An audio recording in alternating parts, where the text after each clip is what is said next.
নমস্কার, আমি জয়। আপনারা দেখছেন আপনাদের চ্যানেল কী করে হলো। আজকের ঘটনাটা কোনো সত্যি ভৌতিক ঘটনা নয়। আজকের ঘটনাটা একটি কাল্পনিক ভৌতিক ঘটনা। এখানে যে যে জিনিস ঘটেছে সবই কাল্পনিক। কলকাতার পুরনো গলিগুলো অনেক গল্প লুকিয়ে আছে। কিছু শোনা যায়, কিছু কেবল অনুভব করা যায়। আজকের গল্প অজানা অতিথি।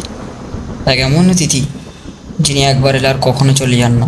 নীরদবাবু, অবসরপ্রাপ্ত পোস্টমাস্টার, একা থাকেন এক পুরনো ভাড়া বাড়িতে। রাত্রের নিস্তব্ধতায় শুধু ঘড়ির টিকটিক শব্দ আর কাঠের মেঝেতে ইঁদুরের ছোটাছুটি। ভূতের গল্প পড়তে খুব ভালো লাগে। যতক্ষণ আমি পড়ি ততক্ষণ তারা আসে না। হঠাৎ দরজায় ঠকঠক শব্দ। বৃষ্টির মধ্যে কি? কে আছেন? আমি একটু আশ্রয় নিতে পারি? বৃষ্টি থামলে চলে যাও।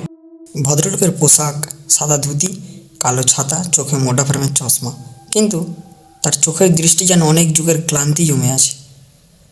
হঠাৎ সেই ভদ্রলোকটি বলে উঠল, আপনার ডাকপিয়নরা অনেক চিঠি হারিয়েছেন। আমার একটা চিঠি এখনো ফেরত আসেনি। কোন চিঠি?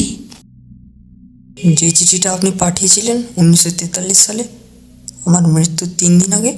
নীরদবাবু একটু অবাক হলেন। ব্যক্তিটি কী বলে যাচ্ছে?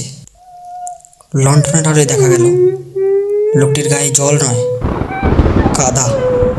মুখের বাঁ দিকটা পচে গেছে। লোকটি তারপর হঠাৎ করেই কথাটি বলে উঠল, আমি ফিরেছি। পরের দিন সকালে দরজা খোলা। নীরদবাবু অচেতন অবস্থায় মেঝেতে, হাতে ধরা এক পুরনো চিঠি। তারিখ 10ই জানুয়ারি 1943। চিঠিতে লেখা মাত্র দুটো শব্দ, আমি ফিরেছি। এই গল্পটি যদি ভালো লেগে থাকে সাবস্ক্রাইব করুন।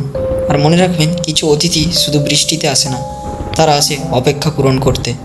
ধন্যবাদ।